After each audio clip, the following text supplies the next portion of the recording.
If you look southwest out the window of the museum, you will see a grove of old olive trees. Blowers planted 15 acres of mission olives in the 1880s, and the trees you see are about 140 years old and still bearing.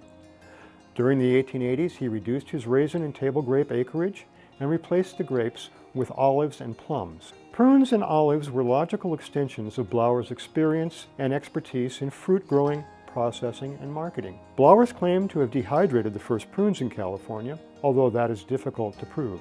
Olive production and processing was significantly more complex than prune production and demanded that Blowers and his family learn new skills and invest in processing equipment.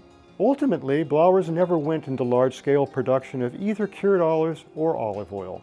Other Yolo County farmers got richer than Blowers by selling wheat, but it was Blowers that put Woodland on the map as an important horticultural center in Northern California. The next time you visit the Yolo County Fairgrounds and you're in the Midway eating a corn dog, stop and look up at the olive trees and think of R.B. Blowers.